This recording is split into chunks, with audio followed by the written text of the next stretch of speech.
And we also talk about relationship matters.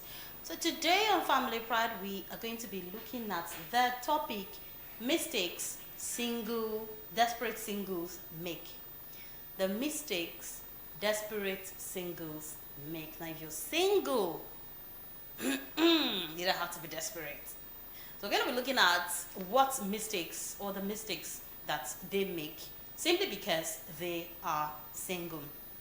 Now, you rush, or let's say number one. Okay, let's take it from there. Number one, rushing into marriage.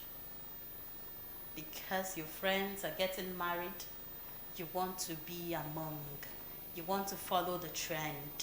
Or you see a very handsome guy or man and you want to play along. You want to answer his surname, or you want to bear his surname, or you want your kids to look like that, or like the man. Or you have this shame, you know, clustering around you because your mates are getting married and you think you're getting old. The time is against you, your biological clock is ticking, and so you want to rush into marriage. This is to inform you that it is wrong. You shouldn't be pressured into marriage. Now, you meet someone today. 2 days later, you're in a relationship. 3 weeks later, you start planning a wedding. Sometimes you see people say, oh, I met my spouse, and in 2 weeks, we already knew we were going to, well, he was we already knew we were meant for each other. Look at some of those marriages. Look at those marriages today. They are nothing to write home about. Some are very lucky. That's when the Holy Spirit is involved. They are very lucky that they get theirs right. I always tell people, you're free to court. Court for like 6 months. When you court for 6 months, within the 6 months, you should know the good, the bad, and probably the ugly of that person. And then you would also see signs and red flags to say, oh no, this person does not worth it, or this person is not going to work. But some of you just rush into it simply because, oh, you feel you are compatible. It's not just all about being compatible. Do you complement each other? That's one thing you should look at for. Do you complement each other? Now, there's nothing wrong in getting married to whom you want to. There's nothing wrong at all. As long as your heart beats for the person, you love the person, there's nothing wrong in getting married to that person. But take your time to study the person. It's very important. Take your time to study the person for at least to the extent that you can both complement each other. Remember that people who rush into marriage will always ignore and forget the details that they shouldn't. When you rush into marriage, you see those little details, those tiny red flags. You just ignore them simply because what is on your mind at that particular time is to get married. You have to be very careful. You need to study your partner very well before you rush into marriage. Number two, while desperate singles the mistakes desperate singles make. Number two, ignoring divine leading. When I was doing my opening speech, I talked about the Holy Spirit. Now, this is very important in every successful relationship. For that relationship not to hit the rocks, the Holy Spirit must be involved. Have you listened to the Holy Spirit? That's why some persons will tell you, give me time to pray about it. It does work. When you commit your relationship into the hands of God, you ask God to give you the divine backing, to give you the vision. If truly this person was meant for you, you ask the Holy Spirit, this person is meant for you. If you can go ahead, you need to be able to listen to your inner mind. If you see this person and you have this peace within you concerning this person, then you know that this person is yours. But if your heart begins to trouble or your heart begins to bubble, you don't feel peace. You have there's this unease around you. And when the person is around, you feel somehow, you don't feel 100% complete. then watch that person very well. That person may not be for you. When you find a partner, do you just jump into accepting marriage proposals? Or do you pray about it? Your peace of mind has left everything. Your peace of mind. You need your peace. Like, you need to be at peace with yourself and at peace with the person. You're having dreams upon dreams that all the warning signs that were directed to you, you ignore them. Simply because you want to bear Mr. or Mrs. The signs are loud in your spirit. The spirit never lies. If you have this connection with your spirit, you have this connection with your inner man, it will never lie to you. That's why sometimes when we commit sin, your conscience begins to prick you. There are some things I'll do. I begin to feel that unease. My conscience begins to prick me. I tell myself, Lilibet, this thing you're doing is not nice. And you know it's not nice. But maybe at that point, your body is so weak, you want to just do it. If your spirit is asking you not to do it, your body is pushing you to do it. It could be anything. It could be any sin at all. It could be anything. It could even be insulting your elders. You know deep within you that this thing you're doing is not nice. Before the sight of man and before the sight of God, it's not nice. But you just want to do it because at that point you're so angry. You just want to let it go. You want to voice it out. You want to voice it out because if you keep it or you bottle it within, you may explode. So you need to say it out. And your spirit is telling you, your conscience is telling you, this thing you're about to do is not good. But you just damn your conscience. You just damn your spirit. You must get it done. You listen to your body instead of your spirit. So at this point, you need to connect more with your spirit. Sometimes you see the signs. They are glaring. They are very loud. But you yearn to wear that wedding gown or that wedding suit so badly, and you ignore everything. You want to wear that white. You want to wear that black. You ignore everything, all the signs that you have been seeing, all the signs that have been displayed. You just ignore everything. You want to force it. You cannot force marriage. And you cannot force love. You can't force a person to love you. If someone doesn't love you, if you irritate the person, you cannot change it. It's left for the person to change that mindset, not you changing the person. It's not possible, except the person is willing to change. And then you do things to, help the person see you from a different perspective. But for you to change the narrative yourself, you cannot do that. It has to come from the person. Number 3, ignoring red flags and danger signs. Oh yes, we see all the red flags. We see the danger signs. But yet you tell yourself, I must push through. I must scale. I must succeed. Desperation actually do come with blindness. When you're desperate, you're blind to even the truth. When the truth is staring at you, you just choose to ignore because you're desperate. So yes, desperation comes with blindness. It makes you blind. You don't see, not your physical eye, but your spiritual eye. It makes you blind. You don't see anything. Even when the person is doing something wrong, you don't see. You're not seeing it. You're looking at the person, but you're not seeing what the person is doing wrong. You don't see. You don't see. You just want to forge ahead. Now at this stage, you become blind to everything. You become blind to obvious reasons, to obvious things. In fact, desperation pushes people to focus on quantity and not on quality. It pushes you to focus on what you will gain, on the amount of thing you will gain, and not the quality of that thing you will gain. Not the good thing, not the good part that will come out from that thing. It's just all about you wanting to gain something. Do you know some persons get married because of the wealth they see in that person or in their partner? You see that your partner is wealthy. Oh, you must marry this person. So the moment he tells you, will you marry me? You will not even wait for the end bit of the proposal. Marry me. Just will you, and you're jumping to say, yes, I will marry you. Why? Because you're aiming at the money.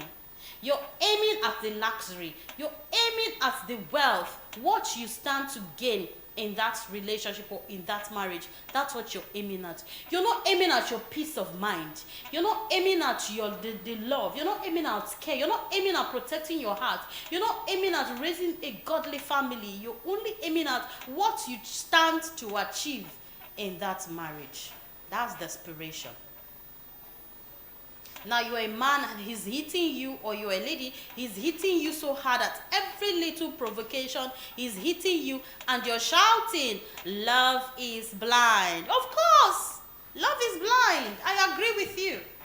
It is indeed blind. But you will keep singing love is blind until they blind you with beating. Then you will know love is not blind, but love is sense. Love is smartness. You need to be smart to fall in love. You need to have sense to fall in love. Love is blind. People say it all the time. There is even a song about it. Love is blind. But would you rather be blind and go down to the grave? Or you rather open your eyes and see? What is it going to be? And now to the gentleman. She's being rude. Generally unteachable. There are some persons, they are just unteachable. You cannot teach them. She moves from pillar to post, going from one man to the other. And you vowed that you must marry this year by fire, by force. Or there's a prophecy that says, oh, you must marry this year. And then you've seen the girl, but these are the signs that she's displaying because your pastor has told you that you're going to marry this year, or probably you're going to see a girl on the road wearing black skirts, she's your wife. People do that. Pastors say that a lot. I've even heard it a lot.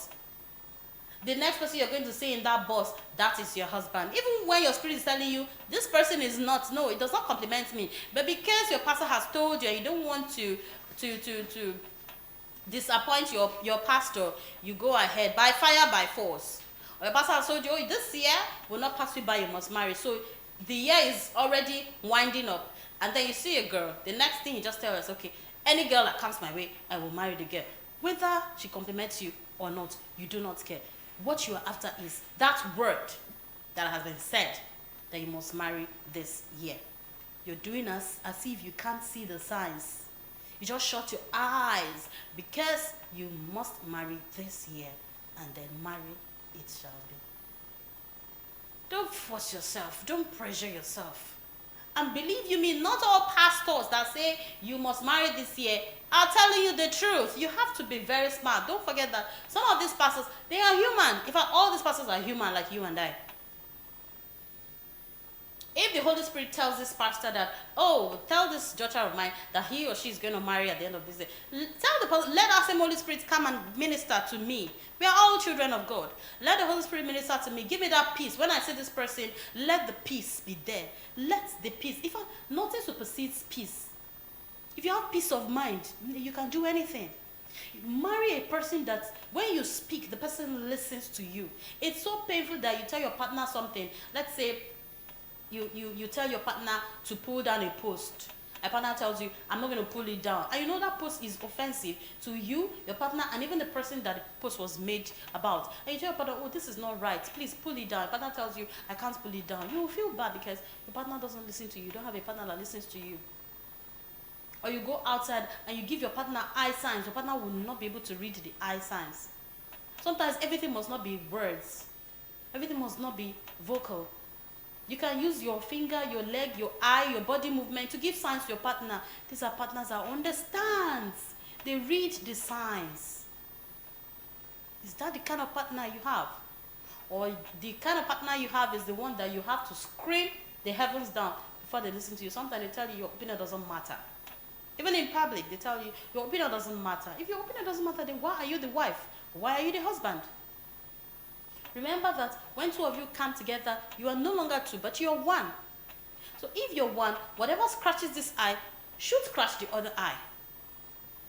So if this person is feeling down, this person should be able to share from that experience or try to lift this other person up. Both of you have to complement. You have to complement each other. It's very, very important. Now 4, ignoring counsel. You ignore the counsel of your superior, your mentor, your godfather, those ahead of you, those that have years of experience in marriage. You ignore their counsel. Now, apart from blindness, desperation has another sister called deafness. Desperation has a sister. Apart from blindness, another sister that desperation, we're talking about mistakes desperate singles make. Now these singles are both male and female. Now apart from blindness, desperation has another sister called deafness. Deaf and blind, they go together. You don't listen again. They tell you something, it enters from this ear, comes out from the other ear. You don't listen. Sound counsel begin to look like hate speech to you. When people with sound mind speak to you, you begin to see them as enemy of progress. They begin to sound like hate speech to you. You begin to tell them so many things. Oh, you don't want me to get married because you're married, you don't want me to get married. Remember those days in school when you want to go to school, your parents tell you, oh, don't join bad gang, don't join this group, don't join that group. And you said, well, during your time you joined, now you don't want me to join, I want to experience it. That's what happens to you. You tell people marriage is not a bed of roses. You better be careful, be ready before you enter marriage. Oh, don't marry people that have such character, don't marry people that have this character. And you tell the person, hey, you have gotten married though, you've gotten married, allow me to marry my own. Oh, shit, you'll be allowed to marry your own. You will. Then when the king starts flogging you, don't even come crying to the people that were trying to give you good counsel. When marriage is all that's in your head, whatever anybody tells you, or if anybody tells you the truth about things you intentionally refuse to see, they are glaring, they are staring you in the face, but you intentionally refuse to see them. And people begin to point them out to you. They begin to tell you, see, are you not seeing this sign? Are you not seeing these signs? They sound like an enemy of progress. They don't want you to be in a relationship, or they don't want you to get married. They tell you this man has been beating his previous wife. In fact, he has married like 4 times, and he always beat them, blind them, whatever. And please don't go into such marriage. I tell them, oh, maybe those women were not doing it the right way. Or, oh, you don't want me to get married. Now it's my time. You don't want me to get married. Do you know what those women did to him? Why he reacted that way? You decide to ignore wise counsel. And then you jump into the marriage. A few weeks into the marriage, your own basgos begins. Who would you cry to?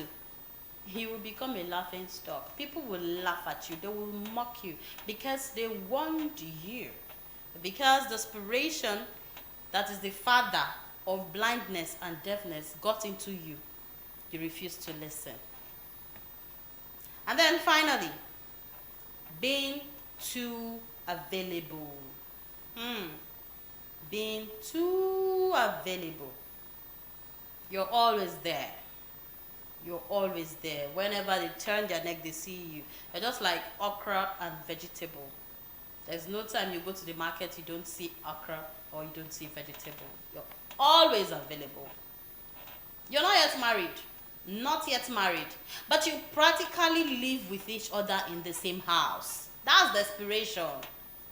Some persons will tell you, oh, the man is too handsome. I cannot leave him for another woman to go and take him. I have to be in the same house with him until he's ready to pay my dowry. And then you move your things and you go live with the man.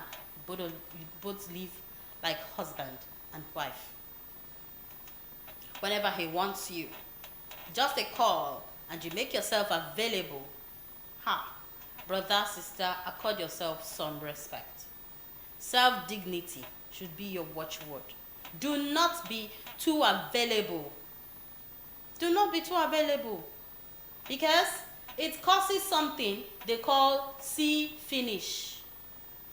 Some people say it's see finish. Yes, it causes what they call see finish. When you're too available, he has seen you. Let me use the pidgin word. He don't see you finish. Nothing remain. They've seen you in and out, back and front. They can toss you anytime they want, just like orange. Learn to manage your presence. Make yourself scarce. Don't be too available. In fact, be disciplined. Know when you want, or know what you want rather. Define it and work towards achieving it. There's nothing bad in going to visit your partner. There's nothing bad. But when you visit for some time, you go back to base. But the idea of both of you living in the same house, some of you now have children. It is wrong. Very wrong. Because imagine, tomorrow something happens to that woman. If it's a family that their culture is unbearable, they will make you marry that corpse. So you better caution yourself. And for you, the lady that move your things to a man's house to go and live with a man, I don't understand, auntie. What are you doing? And so if you start living together during your courtship, what will happen in marriage? So please do not be too available. Do not be too available at all. There's one thing I want you to note. One very thing I want you to note as we wrap up. There's a thin line between marriage and damage. Yes, I'll take that again. There is a thin line, a very thin line, a tiny thread between marriage and damage. Now let me explain that. If you rush into marriage, a marriage you don't understand, a marriage that is not meant for you, you will do what? Rush out. But before you rush out, it will cause damage. So when you go into a wrong marriage, it causes damage, and then you do what? You rush out. Another word you should take home. Desperation often leads people to destruction. Not only in marriage, every other aspect in life. You're desperate to make money, and you go through different fetish means to make money. It leads to what? Destruction. So desperation often leads to destruction. So let us stop being desperate. Caution yourselves. Caution yourselves. Do not be desperate for anything at all. Learn to be by yourself. Learn to caution yourself. I know you want to get married. It's a sweet thing to get married. Yes, I understand. But while you're doing that, also think of what? The future. If the marriage is going to turn out well, it depends on you and how you build it from the beginning. How you lay the foundation. If your children are going to turn out well, it shows on how you raise them up, how you begin or how you lay the foundation. Anything that's going to happen in the future, it starts with how you lay the foundation of that particular thing. I know it's hard, it's difficult, or rather, it's a bit difficult, or it tends to be a bit difficult. But trust God. Just trust God. Trust the process. Trust the Holy Spirit. And when you do all of this, you will testify. So, I hope you have learned something today. And one important thing I want you to take home from today's topic is kill desperation. Kill it. Kill it. Take it out from your dictionary. Take it out of your head. Do not be desperate for anything at all. You want anything, your fellow girls are living up, they're buying Bone Straight, you want to get your own Bone Straight, and you become desperate, looking for ways to get it. No, it will only lead you to destruction. So that's it on the topic, mistakes desperate singles make. Are you a desperate single? All these mistakes I have outlined, they are not all. There are so many mistakes, but these are the ones I have outlined today. Do you fall in the category of any of them? Please, if you do, try to come out of it. Try to come out of it and do things the right way. I want to say a very big thank you for joining me on this program, Family Pride, and we have been looking at the topic, mistakes desperate singles make. Until I come your way again next time, please say no to desperation. My name is Lilibet Ugochukwu, your host. Have a beautiful day. Bye for now.